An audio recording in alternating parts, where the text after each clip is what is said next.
This is 24. Hello, good evening. മോദിയുടെ ഭാരതത്തിലെ പ്രിയപ്പെട്ട പൗരജന്മാരെ, മോദിയുടെ ഭാരതമാണ് ഇനി വരാൻ പോകുന്നത്. മോദിയാണ് പ്രധാനമന്ത്രി എന്ന് അല്പസമയം മുമ്പ് NDAയുടെ പാർലമെന്ററി പാർട്ടി മീറ്റിംഗിൽ, BJPയുടെ പാർലമെന്ററി പാർട്ടി മീറ്റിംഗിൽ തീരുമാനമായി. പാർലമെന്റിന്റെ സെൻട്രൽ ഹാളിൽ നടന്ന ചടങ്ങിൽ പ്രസിഡന്റ് അമിത്ഷായാണ് പ്രധാനമന്ത്രിയായിരിക്കും പാർലമെന്ററി പാർട്ടി നേതാവെന്ന് പ്രഖ്യാപിച്ചത്. ഇനി സത്യപ്രതിജ്ഞയ്ക്കായി നമ്മൾ കാത്തിരിക്കുന്നു. അതിനുശേഷം വരാൻ പോകുന്നത് നരേന്ദ്രമോദി ഭരിക്കുന്ന രണ്ടാമത്തെ NDA സർക്കാർ. ചരിത്രം തിരുത്തിക്കുറിച്ചുകൊണ്ട് BJP തുടർച്ചയായി രണ്ടാമത് അധികാരത്തിലേക്ക് എത്തിയത് 43% ജനങ്ങളുടെ പിന്തുണയുമായിട്ടാണ്. ഇന്ത്യയുടെ പകുതി ഹൃദയം നരേന്ദ്രമോദി സ്വന്തമാക്കുന്നു. ഇന്ത്യയുടെ മുഴുവൻ ഹൃദയത്തെയും നരേന്ദ്രമോദി സ്വന്തമാക്കാൻ വരുന്നു. ഈ ഘട്ടത്തിൽ നമ്മൾ അന്വേഷിക്കുകയാണ്, കൂടുതൽ സാധ്യതകളുണ്ടെന്ന് കരുതിയ UPA കടിതെറ്റിയത് എവിടെയാണ്? BJP ഇന്ത്യയെ ഹൃദയപൂർവ്വം ഏറ്റെടുത്തത് എങ്ങനെയാണ്? ഹൃദയഭൂമിയിൽ മാത്രമോ അതോ എല്ലാ ഇടങ്ങളിലും താമര വിരിഞ്ഞത് എങ്ങനെയാണ് എന്നന്വേഷിക്കുകയാണ് 3 മണിക്കൂർ നീണ്ടു നിൽക്കുന്ന ഈ ലൈവ് മെഗാത്തോണിൽ. സ്വാഗതം പോസ്റ്റ്മോർട്ടത്തിലേക്ക്. ഇന്ത്യയെക്കുറിച്ച്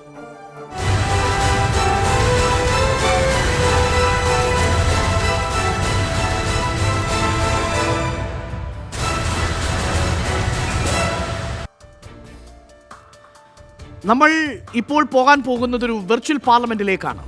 ഇന്ത്യൻ പാർലമെന്റിലേക്ക് സത്യപ്രതിജ്ഞ ചെയ്ത് നരേന്ദ്രമോദി പ്രധാനമന്ത്രിയായി വരാൻ പോകുന്നത് വ്യാഴാഴ്ചയാണ്. അതിനു മുമ്പ് നമുക്ക് നമ്മളുടെ കാക്കനാട്ടെ ഈസ്റ്റ് ഫ്ലോറിൽ ഉണ്ടാക്കിയിരിക്കുന്ന വെർച്വൽ പാർലമെന്റിലേക്ക് ഒന്ന് സഞ്ചരിച്ചിട്ട് വളരെ പെട്ടെന്ന് തിരികെ വരാം. നേരെ നമ്മൾ പാർലമെന്റിലേക്ക് പോകുന്നു. സ്വാഗതം.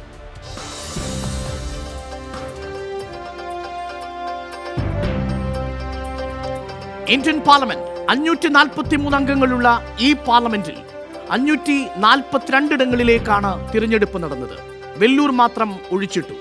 തിരഞ്ഞെടുപ്പിന് ചേരാത്ത വിധത്തിലുള്ള അനാശാസ്യമെന്ന് നമുക്ക് കരുതാൻ കഴിയുന്ന നടപടിക്രമങ്ങൾ കണ്ടതിനെ തുടർന്ന് ഈ തെരഞ്ഞെടുപ്പിൽ 542 മണ്ഡലങ്ങളിലെ തിരഞ്ഞെടുപ്പ് നടന്നപ്പോൾ എക്സിറ്റ് പോളുകൾ പ്രവചിച്ചതിനെ അക്ഷരാർത്ഥത്തിൽ ശരിവെച്ചുകൊണ്ട് NDA തരംഗം.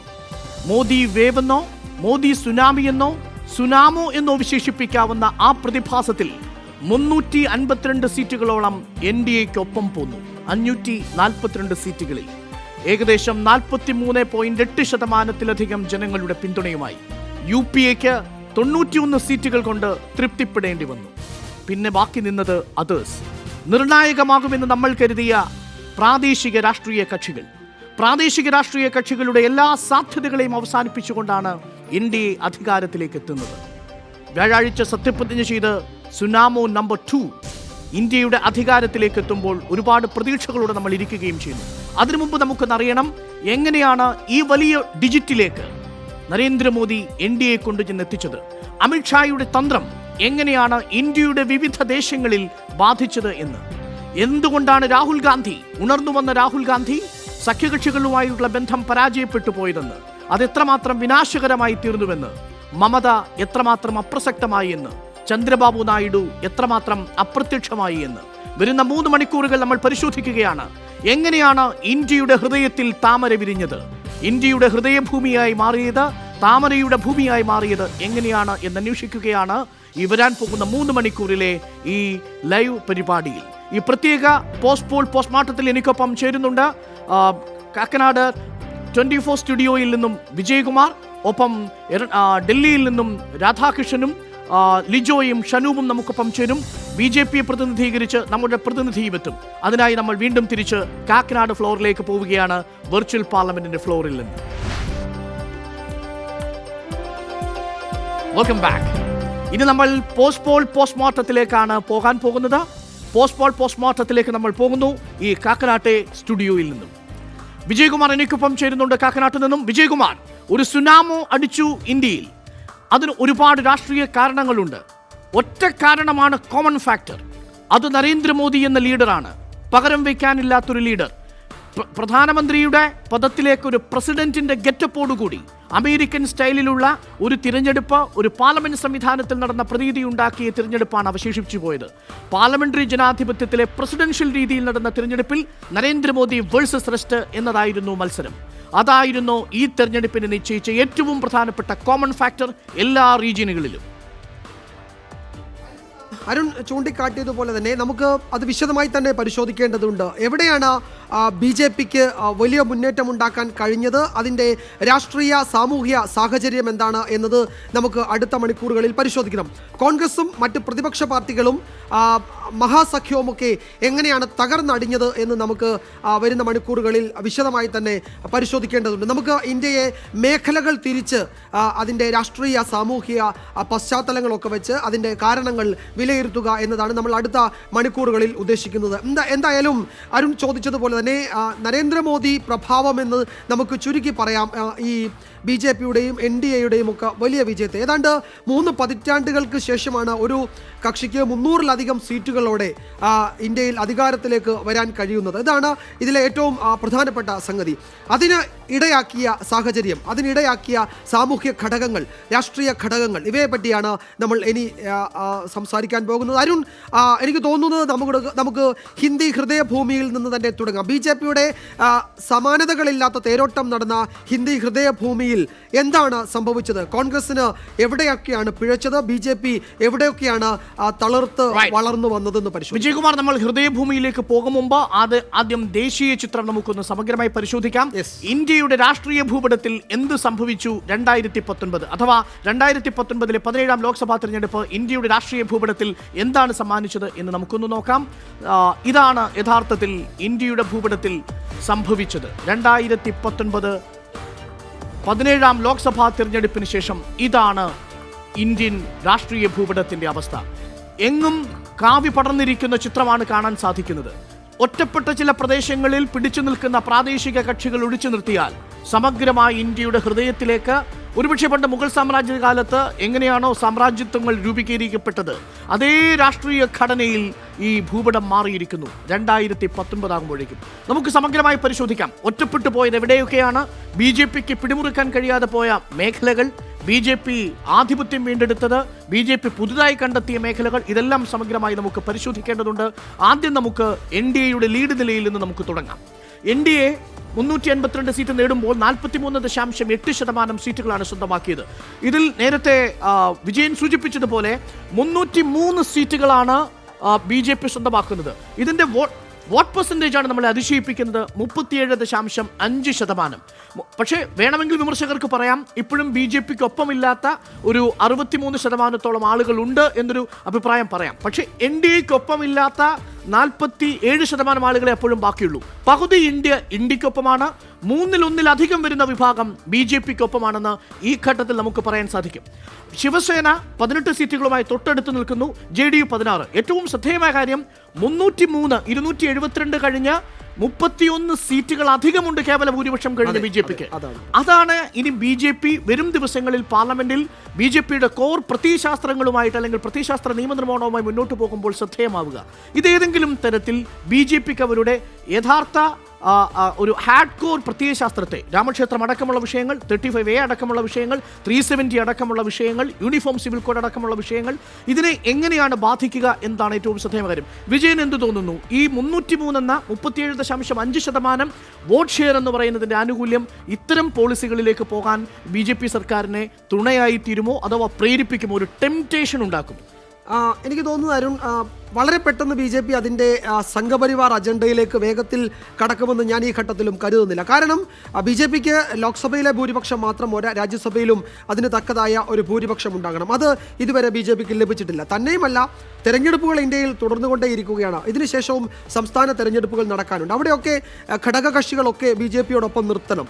അപ്പോൾ തുടക്കത്തിൽ തന്നെ BJPയുടെ കോർ ഐഡിയോളജിക്കൽ ഇഷ്യൂസിൽ കേന്ദ്രീകരിച്ച് BJP മുന്നോട്ട് പോകുമെന്ന് ഈ ഘട്ടത്തിൽ നമുക്ക് കരുതാൻ കഴിയില്ല. പക്ഷേ കശ്മീർ എനിക്ക് തോന്നുന്ന ഒരു നിർണായക ഘടകമാണ്. 35A കാര്യത്തിലും കശ്മീരിൻ്റെ പ്രത്യേക അവകാശങ്ങൾ സംബന്ധിച്ച വിഷയങ്ങളിലും BJP അതിൻ്റെ രാഷ്ട്രീയ സമീപനം സ്വീകരിക്കും.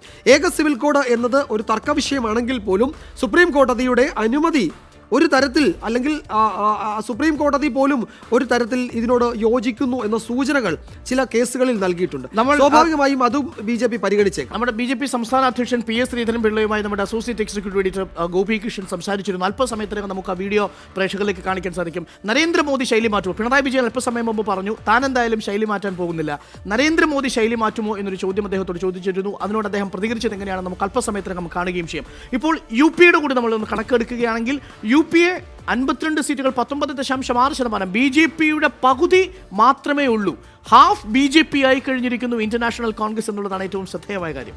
DMK 23 സീറ്റുകൾ 2.2%. അതിനുശേഷം NCP മഹാരാഷ്ട്രയിൽ തകർന്നടിഞ്ഞതാണ്. മഹാരാഷ്ട്രയുടെ കോൺഗ്രസിന്റെ എല്ലാ സാധ്യതകളും മഹാരാഷ്ട്രയിൽ തകർന്നു വീണത് ഈ ഡിജിറ്റിലാണ്. NCPക്ക് 5 സീറ്റിൽ കൂടുതൽ നേടാൻ കഴിഞ്ഞില്ല.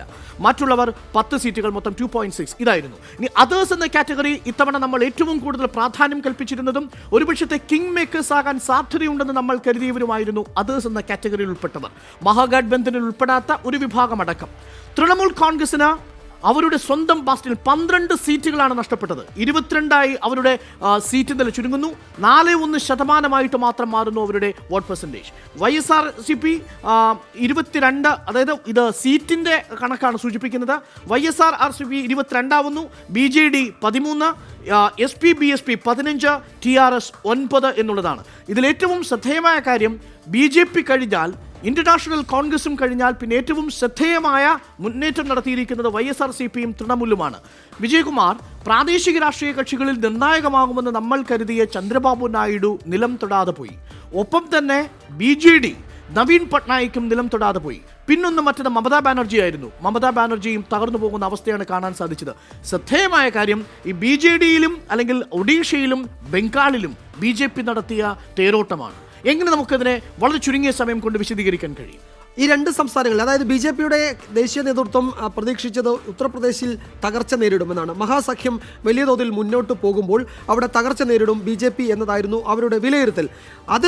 അത് നേരത്തെ മനസ്സിലാക്കി അമിത്ഷാ ചില തന്ത്രങ്ങൾ മെനയുകയും അങ്ങനെ ഒഡീഷയിലും ബംഗാളിലും അതിൻ്റെ സീറ്റ് നില വർദ്ധിപ്പിക്കാൻ BJP ശ്രമിക്കുകയും ചെയ്തു. ആ നീക്കം വലിയൊരളവിൽ വിജയം കണ്ടു എന്നതാണ് അതിൽ സംഭവിച്ചത്. പക്ഷേ BJPയെ സംബന്ധിച്ചിടത്തോളം ഉത്തർപ്രദേശിൽ ബോണസ് ആയിരുന്നു. സീറ്റുകൾ ഏതാണ്ട് 10 സീറ്റിൻ്റെ കുറവേ ഉണ്ടായിരുന്നുള്ളൂ.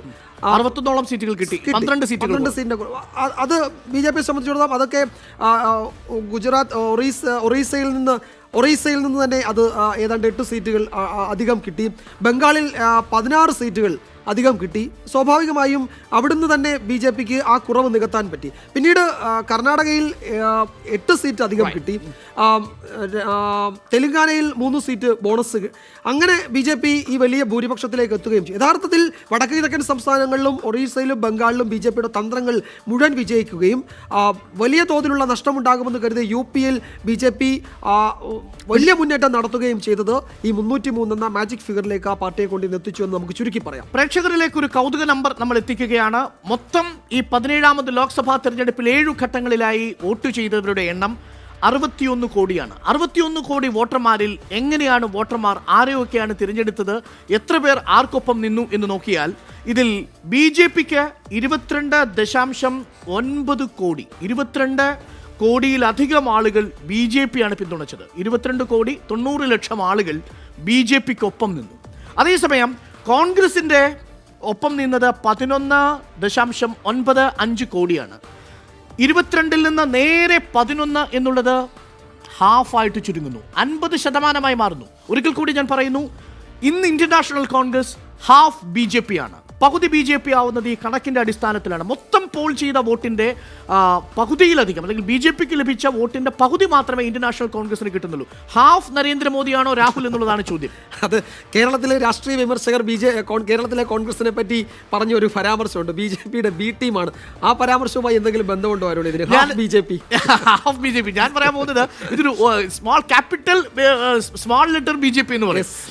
പകുതി മാത്രമേ ഉള്ളൂ വലിപ്പത്തിലും അതിൻ്റെ ഘടനാ രീതിയിലും. പക്ഷെ വിജയകുമാർ, ഒരു കൗതുകകരമായ കാര്യം, ഈ 11 കോടി ആളുകൾക്കാണ് ഇന്ന്, അല്ലെങ്കിൽ 12 കോടിയോളം വരുന്നവർക്കാണ് ഇന്ന് രൺദീപ് സുർജേവാലയും KC വേണുഗോപാലും നന്ദി പറഞ്ഞത്. അതായത് കോൺഗ്രസിന്റെ പ്രവർത്തക സമിതി അംഗം ഇന്ന് പത്രമാധ്യമങ്ങളെ കണ്ടപ്പോൾ പറഞ്ഞത് തങ്ങൾക്കൊപ്പം നിന്ന് ഈ 12 കോടി ജനങ്ങളാണ്. പക്ഷേ ഈ 12 കോടി ജനങ്ങൾ ഇനിയും അവർക്കൊപ്പം ഉണ്ടാകുമോ എന്നുള്ളതാണ് ഒരു പ്രധാനപ്പെട്ട ചോദ്യം. കാരണം ഇന്ന് തന്നെ പ്രവർത്തക സമിതിയിൽ കാര്യമായ തീരുമാനങ്ങളൊന്നും ആ അർത്ഥത്തിൽ എടുത്തിട്ടില്ല. രാഹുൽ ഗാന്ധിയുടെ രാജി നിരസിക്കുന്നു എന്നതല്ലാതെ. കറക്റ്റ്? അതെ, അങ്ങനെ തീരുമാനം എടുക്കുന്ന നിലയിലേക്ക് മാനസികമായി കോൺഗ്രസ് പാർട്ടി മാറിയിട്ടുണ്ടെന്ന് എനിക്ക് തോന്നുന്നില്ല. നിർണായക നിർണായകമായ തീരുമാനങ്ങൾ എടുക്കാൻ ആ പാർട്ടി ഇപ്പോൾ അശക്തമാണ്. ഇനിയും ഈ തെരഞ്ഞെടുപ്പിൻ്റെ വലിയ ഷോക്കിൽ നിന്ന് മുക്തമായി വരാൻ ഒരുപക്ഷെ കൂടുതൽ സമയം കോൺഗ്രസ് എടുത്തേക്കും. അതുവരെ ഈ പറയുന്ന തരത്തിൽ ഒപ്പം നിൽക്കുന്ന പ്രവർത്തകർക്ക് ആത്മവിശ്വാസം നൽകാൻ പറ്റുന്ന പ്രസ്താവനകളുമൊക്കെയായി മുന്നോട്ട് പോകാൻ മാത്രമേ കഴിയുകയുള്ളൂ. എനിക്ക് തോന്നുന്നു അരുൺ, ഈ 11 കോടി എന്ന് പറയുമ്പോൾ അതിൽ കേരളത്തിലെ ഒരു വലിയ ഷെയർ അവിടെ ഇങ്ങനെ നിഴലിച്ച് മുന്നിൽ നിൽക്കുന്നുണ്ട്. തീർച്ചയായും കേരളത്തിലെ നേരത്തെ സൂചിപ്പിച്ചു, കേരളത്തിലെ കണക്കുകളിലേക്ക് വരാം. ഇന്നലെ നമ്മൾ കേരളത്തെ പൂർണ്ണമായും വിശകലനം ചെയ്യുകയും ചെയ്തു. രാഹുൽ ഗാന്ധിയുടെ പ്രഭാവം ഏറ്റവും കൂടുതൽ ഉണ്ടായിരുന്നു. എന്നാൽ അമേഠിയിൽ നിന്ന് രാഹുൽ ഗാന്ധിയുടെ പ്രഭാവം മാഞ്ഞു പോവുകയും ചെയ്തു. ഇന്ന് പാർലമെന്ററി പാർട്ടി യോഗത്തിൽ നമ്മൾ ട്രോളുന്ന ഒരു വിഭാഗത്തെ കണ്ടു. അവർ പറഞ്ഞത് പോവല്ലേ രാഹുൽ പോവല്ലേ എന്ന് പറഞ്ഞുകൊണ്ട് നിൽക്കുന്ന പ്രവർത്തക സമിതി അംഗങ്ങളെയാണെന്ന് കാണാൻ സാധിച്ചതെന്നാണ് റിപ്പോർട്ട് ചെയ്തത്. ഇത് തന്നെയാണോ ഈ പാർട്ടിയുടെ അവസ്ഥ എന്നുള്ളതാണ്. എന്തായാലും അതിന് കോൺഗ്രസ് പ്രവർത്തകർ മറുപടി പറയട്ടെ. വർധനവുണ്ടായിരിക്കുന്നത് കൂടി ശ്രദ്ധേയമാണ് വിജയകുമാർ. BJPയുടെ വോട്ടിലുണ്ടായ വർധനവ് മൊത്തം നോക്കിയാൽ 5.74 കോടി ആളുകൾ BJPയിലേക്ക് പുതുതായിട്ട് വന്നിട്ടുണ്ട്. 2014 അപേക്ഷിച്ച് 5.74 ആളുകളാണ് BJPയുടെ ഫോൾഡിലേക്ക് വന്നിരിക്കുന്നത്. 5.74. എന്നാൽ കോൺഗ്രസിലേക്ക് പുതുതായിട്ട് വന്നിരിക്കുന്ന voters, I mean new voters അടക്കമുള്ളവർ എന്ന് പറയുന്നത് 1.25 മാത്രമാണ്. അതായത് BJPയിൽ 5 കോടി എത്തുമ്പോൾ കോൺഗ്രസിലേക്ക് എത്തുന്നത് 1 കോടി മാത്രമാണ്. അതായത് പുതുതായിട്ട് 5 പേർ വരുമ്പോൾ അതിൽ ഒരാൾ മാത്രമാണ് കോൺഗ്രസിലേക്ക് പോകുന്നത്. 5 പേരും പോകുന്നത് BJPയിലേക്കാണ്. 6 പേരിൽ ഒരാൾ കോൺഗ്രസിലേക്ക് പോകുന്നു, 5 ആളും BJPയിലേക്ക് പോകുന്നു. 5:1 എന്നതാണ് ഒരു പുതിയ വോട്ടർ BJPയിലേക്കോ കോൺഗ്രസിലേക്കോ എത്താനുള്ള സാധ്യത.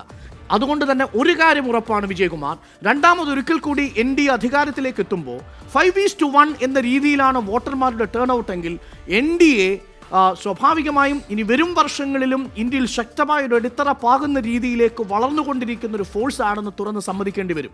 മൊത്തം വരുന്ന വോട്ടർമാരിൽ 5 പേരും NDAയിലേക്ക് പോകുമ്പോൾ, BJPയിലേക്ക് പോകുമ്പോൾ ഒരാൾ മാത്രമാണ് കോൺഗ്രസിലേക്ക് പോകുന്നത് എന്നതാണ് കണക്ക്. അങ്ങനെയാണെങ്കിൽ ഒരു രസകരമായ ചോദ്യം കൂടിയുണ്ട് വിജയകുമാർ. അതിൽ എത്ര ആളുകൾ CPMയിലേക്ക് പോകും എന്നൊരു ചോദ്യം കൂടിയുണ്ട്. ആളുകളെ പകക്കാൻ പറ്റാത്തത് കൊണ്ട് ഞങ്ങൾ ആ ശ്രമത്തിന് ഇപ്പോൾ മുതിരുന്നില്ല. ഇതാണ് ഇന്ത്യയിലെ ഏറ്റവും പുതിയ രാഷ്ട്രീയ ചിത്രം. വിജയകുമാർ, 5 പേർ BJPയിലേക്ക്, ഒരാൾ കോൺഗ്രസിലേക്ക്, അതാണ് കണക്ക്. വളരെ സിഗ്നിഫിക്കൻ്റ് ആയ ഒരു കണക്കാണ് അരുൺ. എനിക്ക് തോന്നുന്നത് രാജ്യത്തിൻ്റെ പൊതുവായ രാഷ്ട്രീയ ചിത്രം, ഇന്ത്യ എവിടെ നിൽക്കുന്നു, ഏത് വഴിയിൽ സഞ്ചരിക്കുന്നു എന്നത് ഈ കണക്കിലുണ്ട്. നമ്മൾ പറയാൻ ഉദ്ദേശിക്കുന്നതിൻ്റെ മുഴുവൻ വിശദാംശങ്ങളും നമ്മൾ ഈ കണക്കിൽ ചേർത്ത് വയ്ക്കാമെന്ന് എനിക്ക് തോന്നുന്നു. ഇന്ത്യയുടെ രാഷ്ട്രീയ ചിത്രമാണ് ഈ കണക്ക് മുന്നോട്ട് വയ്ക്കുകയും ചെയ്യുന്നത്. BJPയുടെ രാഷ്ട്രീയ അജണ്ടയിൽ, അതിൻ്റെ പ്രത്യയശാസ്ത്ര അജണ്ടയിൽ ആകൃഷ്ടരായ പുതിയ തലമുറ വോട്ടർമാരെ ആ പാർട്ടി ഒപ്പം നിർത്തുന്നു, അതിലേക്ക് കൊണ്ടുവരുന്നു എന്നത് വളരെ പ്രധാനപ്പെട്ട കാര്യമാണ്. അതിൻ്റെ സംഘടനാ സംവിധാനം ഉപയോഗിക്കുന്നുണ്ട്. അതിൻ്റെ RSSൻ്റെ ബാക്കപ്പ് അതിൽ നിർണായകമാണ്. അത് മുന്നോട്ട് വയ്ക്കുന്ന വിഷയങ്ങളും അതിസങ്കീർണമെന്ന് നമുക്ക് പറയാം. ആ നിലയിൽ സങ്കീർണവും പ്രധാനപ്പെട്ടതുമാണ്. പക്ഷേ വിജയകുമാർ, എനിക്കിവിടെ ഒരു ഒബ്ജക്ഷൻ ഉണ്ട്. നമുക്ക് അങ്ങനെ തന്നെ മുന്നോട്ട് പോകാം. കാരണം ഇത് പ്രത്യയശാസ്ത്രത്തിൽ ആകൃഷ്ടരായ ഒരു വിഭാഗമാണോ BJPയിലേക്ക് പുതുതായിട്ട് വരുന്നത്, അതോ മറ്റെന്തെങ്കിലും ഒരു മധ്യവർഗത്തിൻ്റെ ആസ്പിറേഷൻസ്, അഥവാ അവർ സ്വപ്നം കാണുന്ന ഒരു ഇന്ത്യയെ നിർമ്മിച്ചെടുക്കാൻ നരേന്ദ്രമോദി എന്ന ഒരു ഇമേജിന് സാധിക്കുന്നു എന്ന ചിന്തയാണോ എന്നുള്ളതാണ് വളരെ പ്രധാനപ്പെട്ട ചോദ്യം. അരുൺ, അവിടെയാണ് ഞാൻ പറഞ്ഞു തുടങ്ങിയത്. അത് BJP അതിൻ്റെ ഒരു ഐഡിയോളജിക്കൽ ബാക്ക്ഗ്രൗണ്ട് ആക്കി മാറ്റിയിട്ടുണ്ട്. രണ്ടും പ്രധാനപ്പെട്ട വിഷയം. ഒന്ന്, ഇന്ത്യൻ ദേശീയതയുടെ വക്താവായി നരേന്ദ്രമോദിയെ BJP പ്രതിഷ്ഠിച്ചു കഴിഞ്ഞു ഇതിനോടകം. മറ്റൊന്ന്, വികസനത്തിൻ്റെ നായകനായും നരേന്ദ്രമോദിയെ BJP പ്രതിഷ്ഠിച്ചു കഴിഞ്ഞു. ഈ രണ്ടും ചേർന്ന ഒരു രാഷ്ട്രീയ വ്യക്തിത്വം നരേന്ദ്രമോദി ഒരു പാൻ ഇന്ത്യ ലീഡറായി BJP അവതരിപ്പിച്ചു കഴിഞ്ഞു. യഥാർത്ഥത്തിൽ ഈ BJPയുടെ മുഴുവൻ മുന്നേറ്റങ്ങളുടെയും നെടുനായകത്വം ഈ രാഷ്ട്രീയ ബിംബത്തിൽ കേന്ദ്രീകരിച്ചായിരുന്നു. അതുകൊണ്ടാണ് ഞാൻ അതിനെ ഒരു പൊളിറ്റിക്കൽ ഐഡിയോളജി എന്ന് വിശേഷിപ്പിച്ചത്. ഒരു ലാർജർ ദാൻ ഇമേജ് പിക്ചർ പ്രചരണവേളയിലൂടെ മോദി കിട്ടിയ ചിത്രമാണ് 2014 ഒരു റിയലിസ്റ്റിക് ഇമേജിലേക്ക് മോദി വളരുന്ന ചിത്രമാണ് നമ്മൾ ഈ ഘട്ടത്തിൽ കാണുന്നത്. ഇപ്പോൾ നരേന്ദ്രമോദി പാർലമെന്ററി പാർട്ടി യോഗത്തിൽ സംസാരിച്ചുകൊണ്ടിരിക്കുകയാണ്. അല്പനേരം നമുക്ക് ആ നരേന്ദ്രമോദി എന്ന പ്രതിഭാസത്തെ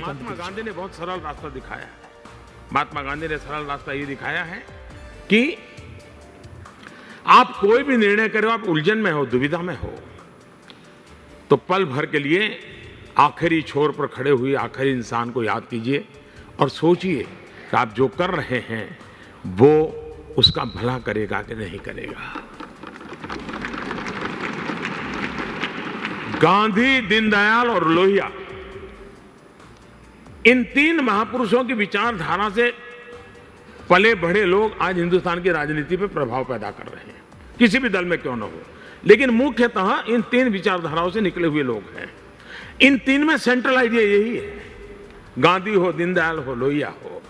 और दूसरी कसौटी है बाबा साहब आम्बेडकर की तपस्या का जिस पर छाया है, वो हमारा संविधान।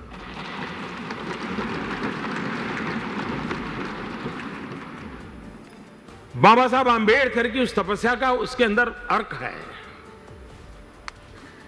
उसको मैं भारत के संविधान के अनुरूप कदम उठा रहा हूं, नहीं उठा रहा हूं। अगर दो हमारे कसौटी के माध्यम होंगे, मैं नहीं मानता हूं कि इस देश को एज ए इंडिविजुअल कभी कोई शिकायत का कारण बनेगा, कभी दल के रूप में नहीं बनेगा, कभी सरकार के रूप में नहीं बनेगा।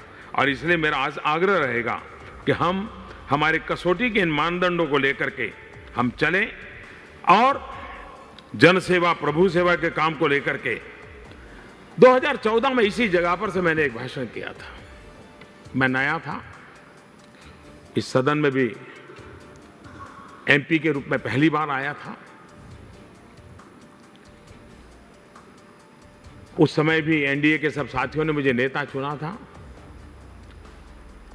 और उस समय मैंने कहा था, मेरा कोई ज्यादा अनुभव तो नहीं था, मैं देश को मैं क्या दे सकता हूं, क्या कर सकता हूं, उतना कोई ज्यादा समझ के साथ आया नहीं था मैं। लेकिन उस बार मेरे भीतर से एक आवाज उठी थी और आवाज को मैंने कहा था कि मेरी सरकार इस देश के दलित हो, पीड़ित हो, शोषित हो, वंचित हो, आदिवासी हो, गरीब हो, उनको समर्पित है।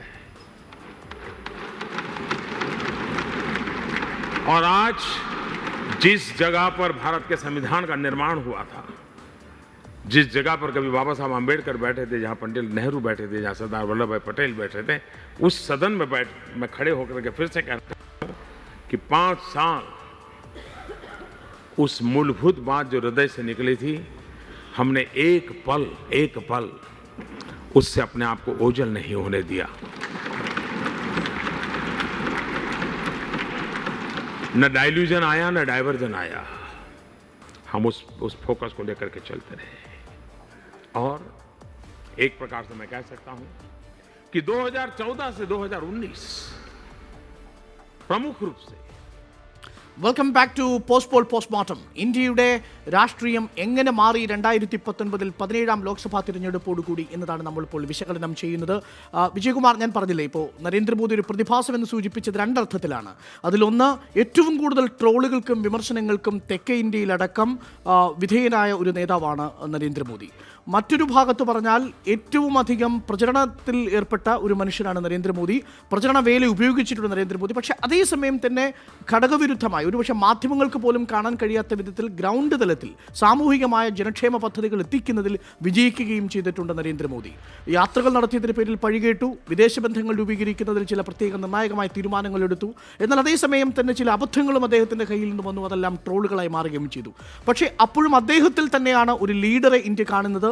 നരേന്ദ്രമോദി വേഴ്സസ് റെസ്റ്റ് എന്ന അവസ്ഥയിലേക്ക് കാര്യങ്ങൾ പോകുന്നു. പ്രസിഡൻഷ്യൽ രീതിയിലേക്ക് എത്തുമ്പോൾ നരേന്ദ്രമോദി വേഴ്സസ് നൺ എന്ന അവസ്ഥയിലേക്ക് എത്തുകയും ചെയ്യുന്നു. അതുകൊണ്ട് തന്നെ നരേന്ദ്രമോദി ഈ പറയുന്ന വോട്ട് റേസിംഗിന്റെ കാര്യത്തിൽ 5 കോടി വോട്ടർമാരെ പുതുതായി BJPയിലേക്ക് കൊണ്ടുവരാൻ കഴിഞ്ഞിട്ടുണ്ടെങ്കിൽ അതിന്റെ ക്രെഡിറ്റ് സ്വാഭാവികമായും നരേന്ദ്രമോദിക്ക് തന്നെയാണ്. അതുകൊണ്ട് തന്നെയാണ് നമ്മൾ ഇനി വരാൻ പോകുന്ന വിശകലനങ്ങളിൽ ഓരോ ദേശവും തിരിച്ചു വിശകലനം ചെയ്യുമ്പോൾ ഇനി നരേന്ദ്രമോദി എന്ന കോമൺ ഫാക്ടറിനെ നമ്മൾ അവതരിപ്പിക്കില്ല. കാര്യം അതൊരു കോമൺ ഫാക്ടറാണ്, നമ്മൾ അക്സെപ്റ്റ് ചെയ്തുകൊണ്ട് തന്നെയാണ് ബാക്കി ഏതെല്ലാം ഘടകങ്ങൾ BJPക്ക് അനുഗുണമായി തീരുന്നുവെന്ന് നമ്മൾ കരുതാൻ പോകുന്നത്. വിജയകുമാർ. അരുൺ, 2014 മുതലാണ് ഇന്ത്യ ഒരു പ്രസിഡൻഷ്യൽ സംവിധാനത്തിന് കീഴിലേക്ക് പോകുന്നോ തെരഞ്ഞെടുപ്പ് കാലത്തെന്ന പ്രതീതി ഉണർന്നത്. അത് 2014 മോദിയെ ആ നിലയിൽ BJP അവതരിപ്പിച്ചു. 2019 ആകുമ്പോഴേക്കും അത് കുറെ കൂടി തീവ്രമായി BJP ഉപയോഗിക്കുകയും ചെയ്തു. യഥാർത്ഥത്തിൽ BJPക്കുള്ള വോട്ട് എന്നതിനപ്പുറത്തേക്ക് നരേന്ദ്രമോദിക്കുള്ള വോട്ട് എന്നതായിരുന്നു ഈ തെരഞ്ഞെടുപ്പിൽ ഒരു മുദ്രാവാക്യം. എല്ലായിടത്തും മോദിയാണ് മത്സരിക്കുന്നത്. എല്ലാ ലോക്സഭാ മണ്ഡലങ്ങളിലും NDA സ്ഥാനാർത്ഥി മോദിയായിരുന്നു. അക്ഷരാർത്ഥത്തിൽ അങ്ങനെ തന്നെയായിരുന്നു. കാരണം ഞാനതിന് ഉദാഹരണം പറയാം. മധ്യപ്രദേശ്, രാജസ്ഥാൻ, ഛത്തീസ്ഗഡ്, ഈ 3 സംസ്ഥാനങ്ങളിലും നിയമസഭാ തെരഞ്ഞെടുപ്പിൽ വലിയ തകർച്ച നേരിട്ട BJP അതിശക്തമായി അവിടെ തിരികെ വരികയും അവിടെ ഏതാണ്ട് ക്ലീൻ സ്വീപ്പ് നടത്തുകയും ചെയ്തു ഈ സംസ്ഥാനങ്ങളിൽ. അതിന് ഒറ്റ കാരണമേ ഉള്ളൂ, രാഷ്ട്രീയമായി എന്തെങ്കിലും പുതുതായി ആ സംസ്ഥാനങ്ങളിൽ BJP സൃഷ്ടിച്ചില്ല. പകരം നരേന്ദ്രമോദി എല്ലാ മണ്ഡലങ്ങളിലും മത്സരിക്കുന്നു എന്ന പ്രതീതി അവിടെ BJP ഉയർത്തിക്കൊണ്ടുവന്നു. അങ്ങനെയാണ് മോദി അവിടെ ആ സംസ്ഥാനങ്ങൾ പിടിച്ചടക്കിയത്. അതുകൊണ്ട് ആ നിലയിൽ ഇതൊരു പ്രസിഡൻഷ്യൽ ഭരണവ്യവസ്ഥയ്ക്ക് കീഴിൽ എങ്ങനെയാണോ തെരഞ്ഞെടുപ്പ് പ്രചരണം നടക്കുന്നത് അതിന് സമാനമായി മാറി. അവിടെയാണ് നരേന്ദ്രമോദി അജയ്യനായത്. മറ്റൊരാൾ അടുത്തെങ്ങും ഉണ്ടായിരുന്നില്ല അദ്ദേഹത്തെ നേരിടാൻ എന്നതാണ് വസ്തുത. ഒരേ സമയം മസ്കുലർ നാഷണലിസത്തിന്റെ പേശി ദേശീയതയുടെ വക്താവായി തീരുന്നു, ചിലയിടങ്ങളിൽ വിമർശനം ഏറ്റെടുത്തു. ഒരേ സമയം തന്നെ വികസന സങ്കല്പങ്ങളുടെ ഒപ്പം ചേർത്ത് നിർത്തുന്നു നരേന്ദ്രമോദി എന്ന പേര്. ഒരേ സമയം തന്നെ സാധാരണക്കാരൻ്റെ അടുത്തേക്ക് അദ്ദേഹം എത്തുകയും ചെയ്യുന്ന അവസ്ഥയിലേക്ക് ജനക്ഷേമ പദ്ധതികളിലൂടെ എത്തുന്നു. മറ്റൊരു വശത്ത് അദ്ദേഹത്തിൻ്റെതായ ഒരു ഐഡന്റിറ്റി, അദ്ദേഹത്തിൻ്റെ മതപരമായ ഐഡന്റിറ്റി, അദ്ദേഹത്തിൻ്റെ ജാതീയമായ ഐഡന്റിറ്റി നിലനിന്നിരുന്ന മണ്ഡൽ കാലത്ത് നിലനിന്നിരുന്ന ജാതി രാഷ്ട്രീയ സമവാക്യങ്ങളെ മറികടക്കുന്ന വിധത്തിലേക്ക് അതിനെല്ലാം നമ്മൾ അമാൽഗമേറ്റ് ചെയ്യുന്ന തരത്തിൽ എല്ലാത്തിനെയും ജാതി വ്യത്യാസങ്ങളെയെല്ലാം ഹോമോജനൈസ് ചെയ്ത് ഒരുമിച്ചാക്കി മാറ്റി ഒരൊറ്റ ദേശീയതയിലേക്ക് കൊണ്ടുപോകുന്ന ഒരു പ്രതിബിംബമായി തീരുകയും ചെയ്യുന്നു എന്നിടത്താണ് നരേന്ദ്രമോദി ഈ രീതിയിൽ പ്രസക്തമാകുകയും ചെയ്യുന്നത്. സോ നരേന്ദ്രമോദി എല്ലായിടങ്ങളിലും കോമൺ ഫാക്ടർ ആയിരുന്നു. ദക്ഷിണേന്ത്യയിലെ 2 സംസ്ഥാനങ്ങളിലും പഞ്ചാബിലും ഒഴിച്ചു നിർത്തിയാൽ ആ 3 സംസ്ഥാനങ്ങളെ മാറ്റിവെച്ചുകൊണ്ടാണ് നമ്മൾ ഈ പഠനത്തിലേക്ക് പോകുന്നത്. നിലവിൽ നമുക്ക് നോക്കാം ഇനി BJPയുടെ വോട്ട് വളർച്ച എങ്ങനെയായിരുന്നു എന്നുള്ളത് നമുക്ക് ഈ ഘട്ടത്തിൽ ഒന്ന് പരിശോധിക്കണം. 1999 അടൽ ബിഹാരി വാജ്പേയി വരുന്ന സമയത്ത് 182 സീറ്റുകളാണ് BJPക്ക് നേടാൻ കഴിയുന്നത്. 2004 ആകുമ്പോഴേക്കും UP 1 കാലമാകുമ്പോഴേക്കും അത് കുറയുന്നതായിട്ട് കാണാൻ സാധിക്കും. 138 പോകുന്നു. വീണ്ടും 2009 പ്രതീക്ഷകൾ നൽകി UPA 2 കാലത്ത് വർദ്ധിപ്പിക്കുന്നു. NDA UPA ലീഡ് വർദ്ധിപ്പിക്കുമ്പോൾ BJP 116 വീണ്ടും കുറയുന്നതാണ് കാണാൻ സാധിക്കുന്നത്. നോക്കണം, 99 നിന്ന് 2009 എത്തുമ്പോഴേക്കും ഒരു സ്റ്റീപ്പ് ഫോൾ കാണാൻ സാധിക്കും. പക്ഷേ ഇവിടെ നിന്നും 2014 എത്തുമ്പോഴേക്കും ഒരു വലിയ രീതിയിലുള്ള വളർച്ച, ഒരു കോണി വെച്ച് എങ്ങനെയാണോ പോകുന്നത് ആ രീതിയിലുള്ള വളർച്ച കാണാൻ സാധിക്കും. അതിനുശേഷം ഇവിടെ നിന്ന് താഴേക്ക് വരുന്നു എന്ന് പ്രതീക്ഷിക്കുന്നിടത്ത് നിന്നും വീണ്ടും ഞാൻ നേരത്തെ സൂചിപ്പിച്ചതുപോലെ 5 കോടി പുതിയ വോട്ടർമാരെ BJPക്കൊപ്പം ചേർത്തുകൊണ്ട് BJPയുടെ വളർച്ച ഈ 303 എന്ന മാജിക് നമ്പറിലേക്ക് എത്തുന്നു എന്നതാണ്. അതേസമയം കോൺഗ്രസിൻ്റെ അവസ്ഥ നോക്കൂ. കോൺഗ്രസ് 2004 എത്തുന്ന ഈ ഒരു അവസ്ഥയുണ്ടല്ലോ, 145 എന്ന അവസ്ഥ, 2009 എത്തുന്ന 206 എന്ന അവസ്ഥ. ഇതോടുകൂടി കോൺഗ്രസ് അതിൻ്റെ ഡിക്ലൈൻ്റെ ഏറ്റവും താഴെ ഘട്ടത്തിലേക്ക് പോകുന്നു. 2014 കാര്യമായ പ്രകടനം ആവർത്തിക്കാൻ കഴിയാതെ 52 സീറ്റുമായി 2014 നിൽക്കുന്നു എന്നതാണ് ഏറ്റവും ശ്രദ്ധേയമായ കാര്യം. അതായത് NDAയുടെ വോട്ട് വിഹിതം വർദ്ധിപ്പിക്കാൻ ശ്രമിക്കും തോറും UPA താഴേക്ക് പോകുന്ന ഒരു അവസ്ഥയുണ്ടാവുകയും ചെയ്യുന്നു. ഇനി വോട്ട് പെർസെൻറ്റേജിൻ്റെ കണക്കെടുത്താലും അത് തന്നെ സംഭവിക്കുന്നു. എത്ര ശതമാനം ആളുകൾ BJPക്കൊപ്പം നിന്നു, എത്ര ശതമാനം ആളുകൾ കോൺഗ്രസിനോടൊപ്പം നിന്നു വിവിധ കാലഘട്ടങ്ങളിൽ എന്ന് വളരെ പെട്ടെന്ന് പരിശോധിച്ചാൽ 1999 28% ആളുകൾ കോൺഗ്രസിനോടൊപ്പമുണ്ട്. എന്നാൽ NDAക്കൊപ്പം ആ സമയത്തുള്ളത് 23% ആളുകൾ മാത്രമാണ്. പക്ഷേ സീറ്റുകളാക്കി മാറ്റിയപ്പോൾ കൂടുതൽ ആനുകൂല്യം ലഭിച്ചത് BJPക്കാണ് എന്നത് പറയാതെ നിവൃത്തിയില്ല. അതിനുശേഷം 2004 എത്തുന്ന സമയത്ത് സംഭവിക്കുന്നത് 22% BJPക്ക് ലഭിക്കുന്ന വോട്ട്. അപ്പോഴും കോൺഗ്രസിന് ലഭിക്കുന്നത് 26%. മുകളിലാണ് കോൺഗ്രസ്. 2009 എത്തുമ്പോൾ കോൺഗ്രസ് വീണ്ടും ആ ദൈർഘ്യം UPA 1 ജനക്ഷേമ പദ്ധതികൾ, ആ ജനക്ഷേമ പദ്ധതികൾ കോൺഗ്രസിന് അനുകൂലമായി തീരുന്നു. കൂടുതൽ വോട്ട് ബാങ്കുകൾ കോൺഗ്രസ് അനുകൂലമായി തീരുന്നു. 28%, 10% ഡിഫറൻസാണ് BJPയും കോൺഗ്രസും തമ്മിൽ 2009 ഉണ്ടാക്കുന്നത്. 2014 വരുന്ന സമയത്ത് വീണ്ടും വോട്ട് വർധനവിൻ്റെ കാര്യത്തിൽ ഒരു ഷിഫ്റ്റ് ഉണ്ടാവുന്നു. നേരെ തിരിച്ചു പോകുന്നു. 31%, 18 നിന്ന് 31%, 13% വർധനവുണ്ടാക്കുന്നു BJP 2009 മുതൽ 2014 വരെ. കോൺഗ്രസ് ആകട്ടെ 2009 മുതൽ 2014 വരെ 9% ലോസാണ് കാണിക്കുന്നത്.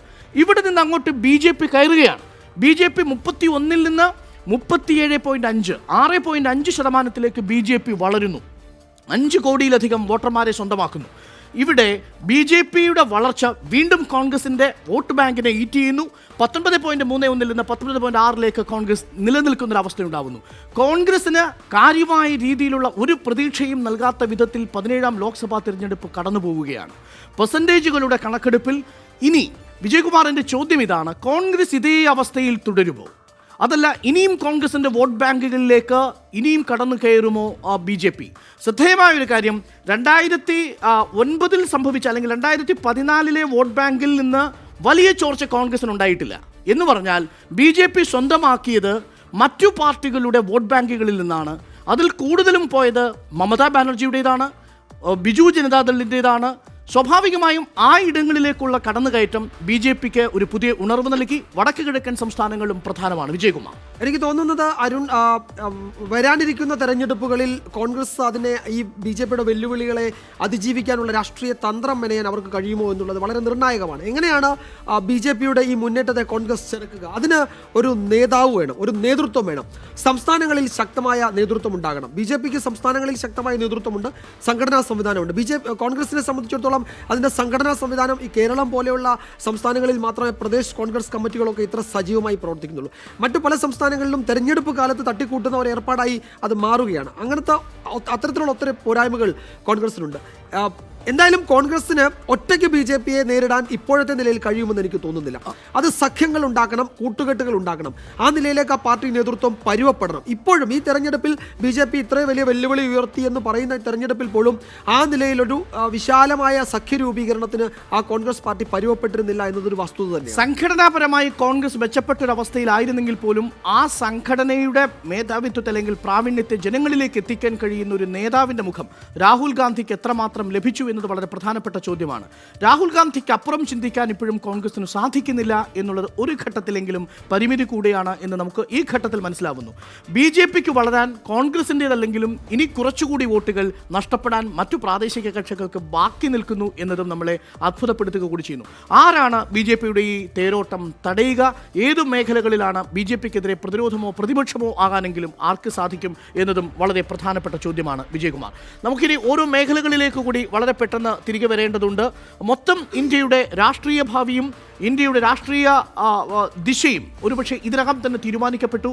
ഓരോ മേഖലകളിലും വ്യത്യസ്തമായ നരേന്ദ്രമോദി എന്ന കോമൺ ഫാക്ടറിന് അപ്പുറത്ത് വ്യത്യസ്തമായ ചില കാരണങ്ങളുണ്ട്.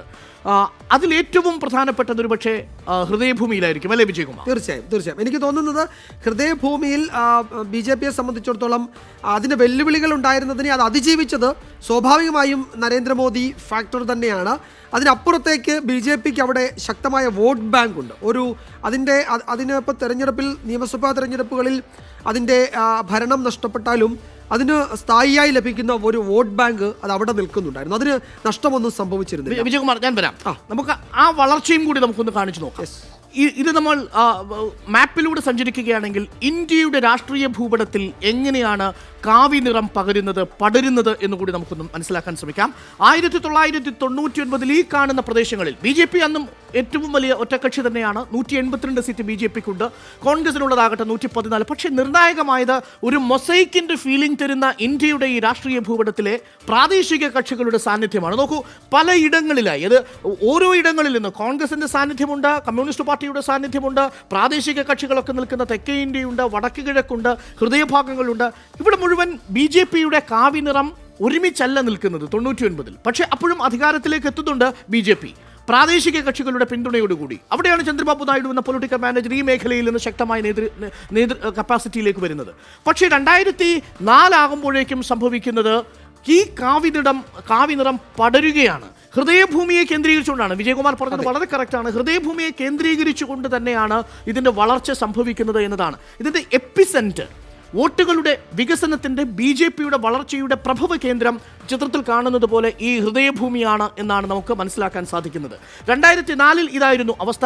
നമ്മളിനി 2009 വരികയാണെങ്കിൽ പക്ഷേ അവിടെ നിന്നും ഈ മൊസൈക്കിലേക്ക് വീണ്ടും തിരിച്ചു പോവുകയാണ്. Thanks to Manmohan Singh UP number 1. അവിടെ വീണ്ടും ശിഥിലമായി കിടക്കുന്ന കാവ്യ നിറത്തെ നിങ്ങൾക്ക് കാണാൻ സാധിക്കും. റീജിയണൽ കക്ഷികൾ, അതിൽ തന്നെ ഇന്ത്യൻ നാഷണൽ കോൺഗ്രസ് ശക്തി പ്രാപിക്കുന്നു. 206 സീറ്റുകളാണ് കോൺഗ്രസ് 2009 നേടുന്നത്. പക്ഷേ 2014 വരുമ്പോഴും നിർണായകമാകുന്നത് ഹൃദയമാണ്. ഹൃദയഭൂമിയിൽ വീണ്ടും നിർണായകമായ 2014 നിർണായകമായ സ്വാധീനമായി മാറുന്നു BJP. 282 സീറ്റുകളോടെ ഏറ്റവും വലിയ ഒറ്റക്കക്ഷിയായി മാറുന്നു. അതായത് ഹൃദയത്തിൽ തകരുമ്പോൾ BJP മൊത്തം തകരുന്നു. ഈ ചിത്രത്തിൽ കാണുന്നതും അതാണ്. ഇവിടെ ഹൃദയത്തിൽ തകർന്നു, BJP മൊത്തം തകരുന്ന ഒരവസ്ഥയുണ്ടാകുന്നു. ഇനി 2014 19 തമ്മിലുള്ള വ്യത്യാസം കൂടി പ്രേക്ഷകർ മനസ്സിലാക്കണം. 2014 ഹൃദയം സ്ട്രോങ് ആണ്, അതേപോലെ തന്നെ 2019 ഹൃദയഭൂമി സ്ട്രോങ് ആണ്. ഹൃദയഭൂമി സ്ട്രോങ് ആയിരിക്കുമ്പോൾ സ്വാഭാവികമായും ഒരു പാൻ ഇന്ത്യ ഫീലിംഗിലേക്ക് BJP എത്തുന്നു. ഹൃദയഭൂമി എപ്പോഴാണോ കൈവിടുന്നത് അപ്പോൾ പൂർണ്ണമായും ബി ജെ പിക്ക് ഇന്ത്യയുടെ പുറത്തുള്ള നിയന്ത്രണം നഷ്ടപ്പെടുന്നതായിട്ട് കാണാൻ സാധിക്കും. ബി ജെ പിയുടെ വളർച്ചയുടെ കേന്ദ്രം അല്ലെങ്കിൽ തളർച്ചയുടെ കേന്ദ്രം, epicentre of B J P's growth ഒരു ഡിക്ലൈൻ എന്ന് പറയുന്നത് ഈ ഹൃദയഭൂമിയാണ് എന്ന് നമുക്ക് ഈ ദൃശ്യങ്ങളിലൂടെ ഒരുപക്ഷെ സ്ഥാപിക്കാൻ കഴിയും. അതിൽ തന്നെ ഉത്തർപ്രദേശ് ആണെന്ന് തോന്നുന്നു ഏറ്റവും നിർണായകമാവുക. ഏറ്റവും കൂടുതൽ സീറ്റുകൾ സംഭാവന ചെയ്യുന്ന ഒരു സംസ്ഥാനം എന്ന നിലയിൽ ഉത്തർപ്രദേശാണ് നിർണായകമാവുക. ബി ജെ പിയുടെ ഐഡിയോളജിക്കൽ അതിൻ്റെ നിലനിൽപ്പ്, അതിൻ്റെ പ്രത്യയശാസ്ത്ര നിലനിൽപ്പും ഒരു പക്ഷേ യു പിയെ കേന്ദ്രീകരിച്ചാണ്. രാമക്ഷേത്രം എന്ന ഒരു പ്രഭവ കേന്ദ്രം, നമ്മൾ ഹിന്ദി ഹൃദയഭൂമി മുഴുവൻ പറയുന്നത് പോലെ രാമക്ഷേത്രത്തെ ചുറ്റിപ്പറ്റി വളർന്ന ഒരു പാർട്ടി എന്ന നിലയിൽ ഉത്തർപ്രദേശ് അതിനോട് വൈകാരികമായി ബന്ധപ്പെട്ട് കിടക്കുന്നതുകൊണ്ട് ഉത്തർപ്രദേശിൽ ബി ജെ പി തകർന്നാൽ രാജ്യത്ത് മുഴുവൻ ബി ജെ പി തകർന്നു എന്നതിന് തുല്യമാകും. അതുണ്ടാവാതിരിക്കാനായിരിക്കാം ഒരു പക്ഷേ അമിത്ഷാ മോദി കൂട്ടുകെട്ട് നടത്തിയ ശ്രമങ്ങൾ മുഴുവൻ അവിടെ കേന്ദ്രീകരിക്കുകയും ഒരു പക്ഷേ അത് വിജയം. ഇന്ത്യൻ രാഷ്ട്രീയത്തിന്റെ ജാതകം എഴുതുന്നത് യു പി ആണ്. തീർച്ചയായും യു പി പറയുന്നത് പോലെയാണ്. യു പി എങ്ങനെ നടക്കുന്നു എന്ന് നോക്കിയാൽ മതി. അവിടെയാണ് രാഷ്ട്രീയ കക്ഷികളുടെ തളർച്ചയും വളർച്ചയും നമുക്ക് മനസ്സിലാക്കാൻ സാധിക്കുക. ഏറ്റവും രസകരമായ കൗതുകകരമായ കാര്യം, ബി ജെ പിയുടെ പ്രാതിനിധ്യമുള്ള സംസ്ഥാനങ്ങൾ മൊത്തം 22 എണ്ണമാണ്. മറ്റൊരു ഭാഷയിൽ പറഞ്ഞാൽ 7 സംസ്ഥാനങ്ങളിൽ നിന്ന് മാത്രമേ ബി ജെ പി എം പിമാർ ഇല്ലാതെയുള്ളൂ. 22 സംസ്ഥാനങ്ങളിലും ബി ജെ പിക്ക് എം പിമാർ ഉണ്ട്. 62 Uttar Pradesh number 1, top leader, top contributor. Madhya Pradesh 28, Gujarat 26, Karnataka 25, Rajasthan 24, Maharashtra 23, ബംഗാളിൽ 18, ബീഹാറിൽ 17, ജാർഖണ്ഡ് 11, ഹരിയാന 10, അസം 9, ഛത്തീസ്ഗഡ് 9, ഒഡീഷ 8, ഉത്തരാഖണ്ഡ് 5, തെലങ്കാന 4, ഹിമാചൽ പ്രദേശ് 4. ഇങ്ങനെയാണ് പോകുന്നത്. മൊത്തം 22 ഏറ്റവും ശ്രദ്ധേയമായ കോൺട്രിബ്യൂഷൻസ് നടന്നിരിക്കുന്ന പ്രദേശങ്ങൾ കൂടി നോക്കിയാൽ നമുക്ക് മനസ്സിലാക്കാൻ സാധിക്കുന്നത് ഇവിടെ ബി ജെ പിയുടെ വളർച്ച 2019 ഉണ്ടായിരുന്നു. ആ 2019 വളർച്ചയ്ക്ക് ഏറ്റവും പ്രധാനമായ കോൺട്രിബ്യൂട്ടർ ഈ ഉത്തരേന്ത്യയിലെ കോൺട്രിബ്യൂഷൻ ആണെന്ന് നമുക്ക് കാണാൻ സാധിക്കും. അതിൽ തന്നെ ഉത്തർപ്രദേശ് 62 സീറ്റുകളുമായിട്ട് നിൽക്കുന്നത്. ഉത്തർപ്രദേശിലെ ബി ജെ പിയുടെ മുന്നേറ്റമാണ് ഒരുപക്ഷെ 2014 ബി ജെ പിക്ക് ഭരണത്തിലേക്ക് കേവല ഭൂരിപക്ഷം നേടി ഭരണത്തിലേക്ക് വരാൻ കാരണമായത്. 2019 ബി ജെ പി 300 കടന്നതിന് പിന്നിൽ ഉത്തർപ്രദേശിലെ വലിയ പിന്തുണയുമുണ്ട്. ഉത്തർപ്രദേശിൽ എനിക്ക് തോന്നുന്നത് ആകെ പോൾ ചെയ്ത വോട്ടിൻ്റെ 49% ഏതാണ്ട് 50% വോട്ട് ബി ജെ പി ഇത്തവണ നേടി എന്നുള്ളതാണ്. അതായത് അത്രയും വലിയ ഒരു സംസ്ഥാനത്ത് ശക്തമായ പ്രതിപക്ഷ ഐക്യമുണ്ട് എന്ന് പൊതുവെ വിചാരിക്കുന്ന ഒരു സ്ഥലത്താണ്, ഒരു സംസ്ഥാനത്താണ് ബി ജെ പി തനിയെ 50% വോട്ട് നേടുന്നത് എന്നത് എത്ര അത്ഭുതകരമായ ഒരു രാഷ്ട്രീയ കാഴ്ചയാണെന്ന് വിജയകുമാർ. ഒരു ഇൻഫർമേഷൻ കൂടി പ്രേക്ഷകർക്കുണ്ട്, കൗതുകകരമെന്ന് തോന്നുന്നു. 50%-ലധികം വോട്ട് നേടിയ 11ഓളം സംസ്ഥാനങ്ങളുണ്ട് ബി ജെ പിക്ക് ഇന്ത്യയിൽ എന്നതാണ് ഏറ്റവും ശ്രദ്ധേയമായ കാര്യം. മൊത്തം 29-ൽ 22 സംസ്ഥാനങ്ങളിൽ നിന്നും ബി ജെ പിക്ക് എം പിമാരുണ്ട്. അതിൽ തന്നെ 11 സംസ്ഥാനങ്ങളിൽ ബി ജെ പിക്ക് 50%-ലേറെ വോട്ടുകളുമുണ്ട്. അതായത് ഇനി 18 സംസ്ഥാനങ്ങളിലൂടെ 50% കടന്നാൽ ഇന്ത്യയുടെ പകുതിയിലധികം ബി ജെ പി സ്വന്തമാക്കുന്നു എന്ന് പറയേണ്ടി വരും. 1984 മാത്രമാണ് 50%-ലധികം വോട്ടിംഗ് പെർസെൻറ്റേജ് അല്ലെങ്കിൽ വോട്ടർമാരുടെ ടേൺ ഔട്ട് 50%-നോട് അടുത്ത്, അന്ന് 50 ക്രോസ് ചെയ്തിട്ടില്ല എന്ന് ഓർമ്മിക്കണം. 48.5 മാത്രമാണ് ഇന്ത്യൻ നാഷണൽ കോൺഗ്രസിന് കിട്ടിയത്. ബി ജെ പിയുടെ വളർച്ച ആ ദിശയിലേക്ക് 84 ഒരു കാരണമുണ്ടായിരുന്നു. കോൺഗ്രസിന് ഒരു ഇന്ദിരാ തരംഗത്തിന്റെ പേരിലായിരുന്നു അന്ന് കോൺഗ്രസ് അത്ര വലിയ സഹതാപ തരംഗമായിരുന്നു. പക്ഷേ എന്നാൽ ഇത്തവണ മോദിക്ക് മറ്റൊരു തരംഗമുണ്ട്. അത് മോദിയുടെ വികസന തരംഗമെന്നോ മോദിയുടെ തരംഗമെന്നോ ഒക്കെ വിശേഷിപ്പിക്കപ്പെടുന്ന ഒന്നാണ്. ഇനി കോൺഗ്രസിന്റെ പ്രാതിനിധ്യമുള്ള സംസ്ഥാനങ്ങളെ നോക്കുന്ന സമയത്ത് we are the number 1. Keralam 16, കേരളത്തിൽ നിന്ന് 15 15 കിട്ടുന്നു. കേരളത്തിൽ ഒന്ന് ബി ജെ പിക്ക് എവിടെയൊക്കെ നഷ്ടമുണ്ടാവുന്നോ അതിന് നേരെ വിപരീതമായിട്ടാണ് കോൺഗ്രസ് എപ്പോഴും നിൽക്കുന്നത്. തമിഴ്നാട്ടിൽ 8, പഞ്ചാബിൽ 8, അസാമിൽ 3, തെലങ്കാനയിൽ 3, ബംഗാളിൽ 2, ഛത്തീസ്ഗഡിൽ 2, ബാക്കിയെല്ലാം ഏകാംഗങ്ങളാണ്. ഇത് ഒരു കാലത്തെ ദേശീയ പാർട്ടിയായിരുന്ന ഇന്ത്യൻ നാഷണൽ കോൺഗ്രസിന്റെ അവസ്ഥ കൂടിയാണ് എന്നത് മനസ്സിലാക്കണം. മൊത്തം 16 സംസ്ഥാനങ്ങളിൽ മാത്രമാണ് ബി ജെ പിക്ക് ഒരംഗമെങ്കിലും കോൺഗ്രസിന് ഒരംഗമെങ്കിലും പാർലമെന്റിലേക്ക് എത്തുന്നത്. ബാക്കിയുള്ള 13 സംസ്ഥാനങ്ങളിലും കോൺഗ്രസിന് പ്രാതിനിധ്യമില്ല. അപ്പോൾ ഒരു ചോദ്യം കൂടി രസകരമായി വരും, CPM-ന് എത്രയുണ്ട് എന്ന ചോദ്യം. പ്രത്യേകിച്ച് മലയാളികളായി നമ്മൾ ചോദിക്കുന്നത് 3 പേർ. എത്ര സംസ്ഥാനങ്ങളിൽ നിന്നുള്ള പ്രാതിനിധ്യം? 2 സംസ്ഥാനങ്ങളിൽ നിന്ന്. ശരിയല്ലേ? കേരളവും തമിഴ്നാടും മാത്രം. ഒടുവിൽ മറ്റൊരു സംസ്ഥാനത്തിൽ നിന്ന് ആന്ധ്രാപ്രദേശിൽ നിന്നുണ്ടാവുന്ന കരുതിയെങ്കിലും അവിടെയും അവസാനം പരാജയപ്പെട്ടു പോകുന്ന അവസ്ഥയുണ്ട്. ത്രിപുരയിൽ ഒരു കാലത്ത് ശക്തമായിരുന്നു. ത്രിപുരയിൽ 2 മണ്ഡലങ്ങളിലും 3ാം സ്ഥാനത്തേക്ക് പോയി. ബംഗാളിലടക്കം. ഇതാണ് നിലവിലുള്ള അവസ്ഥ മൊത്തം. ഇനി നമുക്ക് ഓരോ ഭൂമിയിലേക്ക് കൂടി വരേണ്ടതുണ്ട്. ഹൃദയഭൂമിയിൽ എങ്ങനെയാണ് ബി ജെ പി ലീഡ് ചെയ്തത് എന്നത് കൂടി നമുക്ക് നോക്കണം. വിജയകുമാർ, ഈ ഒരു ഘട്ടത്തിൽ കേരളത്തിൽ മാത്രം എന്ത് സംഭവിച്ചു എന്ന ചോദ്യം കൂടി വളരെ പ്രസക്തമാണ്. നമുക്കതിലേക്ക് ദക്ഷിണ ഭാരതം വരുമ്പോഴേക്ക് വരാം. പക്ഷേ ഇവിടെ BJP-യുടെ തളർച്ചയാണ് നമ്മൾ അവിടെ പറയുന്നതെങ്കിൽ ഇവിടെ എന്തുകൊണ്ടായിരിക്കണം ഈ 15 സീറ്റുകളും കോൺഗ്രസിലേക്ക് പോയത് എന്നതിൻ്റെ ഉത്തരമാണ് ഞങ്ങൾ ഇന്നലെ പോസ്റ്റ്മോർട്ടത്തിൽ അന്വേഷിച്ചത്. അതിൽ നമ്മൾ പറഞ്ഞ ഏറ്റവും പ്രധാനപ്പെട്ട ഫാക്ടർ ഇവിടെ മോദിയെക്കുറിച്ച് പറയുന്നത് പോലെ രാഹുലിൻ്റെ സാന്നിധ്യമാണ്. അമേഠിക്കാർക്ക് അപ്രിയനാവുന്ന രാഹുൽ കേരളത്തിന് പ്രിയപ്പെട്ടവനാകുന്നത് എങ്ങനെയാണ്? അത് ഇന്നലെ നമ്മൾ വിശദമായി പരിശോധിച്ചതാണ്. ന്യൂനപക്ഷ കേന്ദ്രീകരണം സംഭവിച്ചു. കടുത്ത കേന്ദ്ര സർക്കാർ വിരുദ്ധ നിലപാടുള്ള ഒരു സംസ്ഥാനമാണ് കേരളം. അതൊക്കെ അതിൽ പ്രധാനമായിട്ടുണ്ട്. അത് തന്നെ ആയിരിക്കാം അതിലെ നിർണായകമായത്. നമുക്കിനി ഓരോ മേഖലകളിലേക്ക് വരാം. ആദ്യം താമരയ്ക്ക് വിരിയാൻ ആദ്യം ഹൃദയം കൊടുത്തത് ഇന്ത്യയുടെ ഹൃദയഭൂമിയാണ്. ഹൃദയഭൂമി താമരഭൂമിയായി തീരുന്നു ഇത്തവണയും. 2019 ഈ ചിത്രം തന്നെ നമ്മളോട് പറയും. BJP-യുടെ വളർച്ചയുടെ എപ്പിസെന്റർ, ഒരിക്കൽ കൂടി പറയുന്നു, വളർച്ചയുടെ പ്രഭവ കേന്ദ്രം ഈ ഹൃദയഭൂമി തന്നെയാണ്.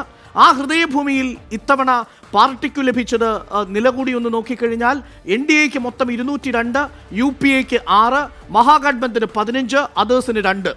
202 സീറ്റുകളും വരുന്നത് ഹൃദയഭൂമിയിൽ നിന്നാണ് എന്നുള്ളതാണ് ഏറ്റവും കൗതുകകരമായ കാര്യം. ഇതാണ് ആ ചിത്രം.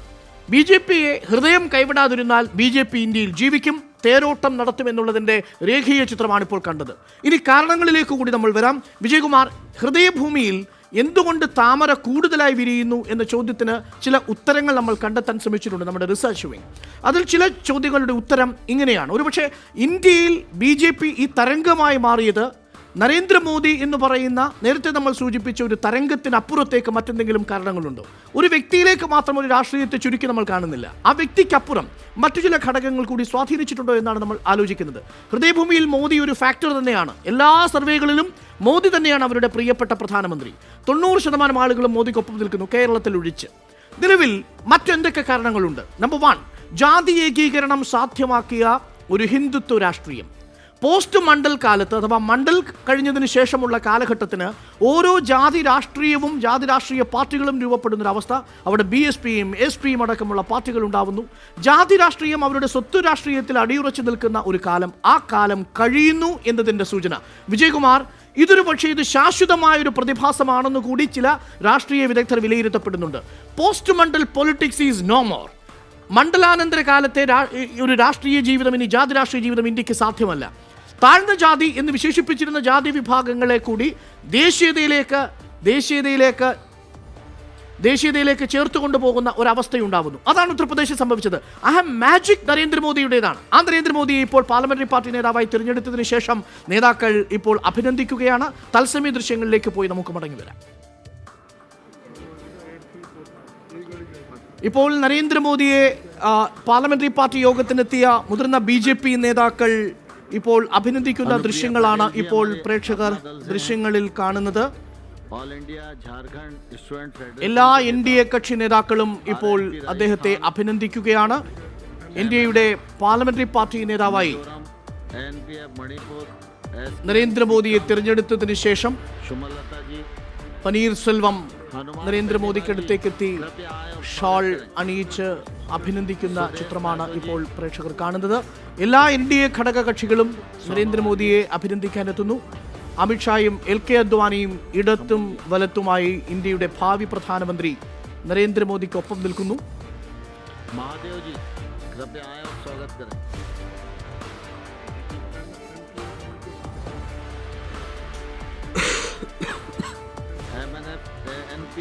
मणिपुर के सांसद जी कृपया आए और स्वागत करें. अब तो मुझे പാർലമെന്റിന്റെ സെൻട്രൽ ഹാളിൽ NDAയുടെ പാർലമെന്ററി പാർട്ടി യോഗത്തിന് ശേഷം പാർലമെന്ററി പാർട്ടി നേതാവ് നരേന്ദ്രമോദിയെ ഘടകകക്ഷി നേതാക്കൾ ഇപ്പോൾ അനുമോദിക്കുന്നതിന്റെ ദൃശ്യങ്ങളാണ് നമ്മൾ കാണുന്നത്. അല്പസമയത്തിനകം അദ്ദേഹം രാഷ്ട്രപതി ഭവനിലേക്ക് പോയി സർക്കാർ രൂപീകരണത്തിന് രാഷ്ട്രപതിയുടെ അനുമതി തേടും. അതും ഇന്ന് രാത്രി തന്നെ നടക്കും. മെയ് 30-നാണ് നരേന്ദ്രമോദി സർക്കാരിൻ്റെ രണ്ടാം NDA സർക്കാരിൻ്റെ സത്യപ്രതിജ്ഞാ ചടങ്ങ് നടക്കുക എന്നാണ് ഇപ്പോൾ ലഭ്യമായിരിക്കുന്ന വിവരം. NDA ഘടകകക്ഷി നേതാക്കൾ, മറ്റ് പ്രധാനപ്പെട്ട NDA നേതാക്കൾ എന്നിവർ പ്രധാനമന്ത്രി NDAയുടെ പാർലമെന്ററി പാർട്ടി നേതാവായി തെരഞ്ഞെടുക്കപ്പെട്ട നരേന്ദ്രമോദിയെ ഇപ്പോൾ അനുമോദിക്കുകയാണ്. പാർലമെന്റിന്റെ സെൻട്രൽ ഹാളിൽ നിന്നുള്ള തത്സമയ ദൃശ്യങ്ങളാണ് നമ്മൾ കാണുന്നത്. വളരെ വളരെ ശ്രദ്ധേയമായ ഒരു കാര്യം കൂടി ഇന്നിപ്പോൾ പാർലമെന്ററി പാർട്ടി മീറ്റിംഗിന്റെ ഈ അനുമോദന ചടങ്ങിനിടയിൽ നരേന്ദ്രമോദി പറയുകയുണ്ടായി. VIP സംസ്കാരം ഇനി നമുക്കുണ്ടാവില്ല, NDA ഒറ്റക്കെട്ടായിട്ട് മുന്നോട്ട് പോകും. ചില സൂചനകൾ കൂടി നൽകുന്നുണ്ട് നരേന്ദ്രമോദി. ഇത്തവണ അധികാരത്തിലേക്ക് എത്തുമ്പോൾ ചില കൗതുകമുള്ള ചില വാർത്തകൾ ഒരുപക്ഷെ വരും ദിവസങ്ങളിൽ നമുക്ക് പ്രതീക്ഷിക്കാം. നരേന്ദ്രമോദിയുടെ പേര് നിർദ്ദേശിച്ചത് ശിരോമണി അകാലിദൾ നേതാവായ പ്രകാശ് സിംഗ് ബാദലാണ്. ഉദ്ധവ് താക്കറെ പിന്താങ്ങി. പേര് പിന്തുണച്ചത് നിതീഷ് കുമാറാണ്. മോദിയെ തിരഞ്ഞെടുത്തത് ഐകകണ്ഠേനയാണ്. സ്വാഭാവികമായും NDAയുടെ സൂപ്പർ ഹീറോ ആയി നരേന്ദ്രമോദി ഇന്ത്യൻ പ്രധാനമന്ത്രിയാവുന്ന ദൃശ്യങ്ങൾ, അതിൻ്റെ അഭിനന്ദന ചടങ്ങുകളാണ്. ഇനി സത്യപ്രതിജ്ഞ കൂടിയാണ് ഔദ്യോഗികമായി മുൻപിലുള്ളത്. അരുൺ, മുതിർന്ന നേതാവ് LK അദ്വാനിയെ ഈ പാർലമെന്ററി പാർട്ടി യോഗത്തിലേക്ക് ക്ഷണിച്ചിട്ടുണ്ട് എന്നത് വളരെ പ്രധാനപ്പെട്ട ഒരു കൗതുകമുള്ള ഒരു വാർത്ത. അതിലും കൗതുകം ഈ ദൃശ്യമാണ് വിജയകുമാർ. ഇടതുവശം തന്നെ നിർത്തിയിട്ടുണ്ട് LK അദ്വാനി എന്നുള്ളതാണ്. മുരളി മനോഹർ ജോഷിയുടെ വീട്ടിൽ പോയി അവർ അഭിനന്ദനവും അനുഗ്രഹവും വാങ്ങിയിരുന്നു. ഈ റിസൾട്ട് വന്ന ഒരു ദിവസത്തിനുള്ളിൽ തന്നെ ഇപ്പോൾ ഇതാ ഇടതുവശത്ത് LK അദ്വാനിയെ കൂടി ഒപ്പം നിർത്തി ഈ പാർലമെന്ററി പാർട്ടി നേതാവായി തിരഞ്ഞെടുക്കപ്പെട്ട നരേന്ദ്രമോദി മറ്റു നേതാക്കളുടെ അഭിനന്ദനങ്ങൾ ഏറ്റുവാങ്ങുന്ന തത്സമയ ദൃശ്യങ്ങളാണ് ഇപ്പോൾ പ്രേക്ഷകർ കാണുന്നത്. BJPയും NDAയും ഒരു പുതിയ രാഷ്ട്രീയ സംസ്കാരത്തിന് തുടക്കം കുറിക്കുന്ന ചില സൂചനകൾ നമുക്കിതിൽ കാണാൻ സാധിക്കുന്നുണ്ട് വിജയകുമാർ. LK അദ്വാനിയുടെ രാഷ്ട്രീയ ശിഷ്യനായി ഒരുപക്ഷെ സജീവ രാഷ്ട്രീയത്തിൽ ഒരു ഘട്ടത്തിൽ നിറഞ്ഞു നിന്ന ആളാണ് നരേന്ദ്രമോദി. പിന്നീട് മോദി അധികാരത്തിലേക്ക് വന്നപ്പോൾ അദ്ദേഹത്തെ കൈപിടിച്ചുയർത്തിയ മോദിയുടെ നിഴലിലായ LK അദ്വാനി പിന്നീട് നിഴലിൽ നിന്ന് പോലും മാറ്റി നിർത്തപ്പെടുന്ന ഒരു അവസ്ഥയുണ്ടാവുന്നുവെന്ന് സംശയിച്ചു. ഇത്തവണ സീറ്റ് നിഷേധിക്കപ്പെടുന്ന സമയത്തും അമിത്ഷാ മത്സരിക്കാൻ പോകുമ്പോഴും വിവാദങ്ങൾ ഉണ്ടായിരുന്നു. നിലവിലിത് പുതിയ യാത്രയുടെ തുടക്കമാണ് എന്നാണ് ഇപ്പോൾ നരേന്ദ്രമോദി ഇന്ന് പ്രഖ്യാപിച്ചിരിക്കുന്നത്. സബ്കാ സാത്ത് സബ്കാ വികാസ് ഈ ജനവിധി ലോകത്തെ അത്ഭുതപ്പെടുത്തുന്നതാണ് എന്ന് നരേന്ദ്രമോദി നമ്മളോട് പറഞ്ഞു. തുടർഭരണത്തിന് ജനങ്ങൾ വോട്ട് ചെയ്തു എന്നാണ് നരേന്ദ്രമോദി അല്പം മുമ്പ് സംസാരിച്ചത്. കൂടുതൽ സ്ത്രീ വോട്ടുകൾ ലഭിച്ചു. NDA ഒറ്റക്കെട്ടായി മുന്നോട്ട് പോകുമെന്നാണ് നരേന്ദ്രമോദി അല്പസമയം മുമ്പ് പാർലമെന്ററി പാർട്ടി യോഗത്തിൽ പറഞ്ഞത്. അഭിനന്ദനങ്ങൾ ഏറ്റുവാങ്ങുകയാണ് ഇപ്പോൾ നരേന്ദ്രമോദി.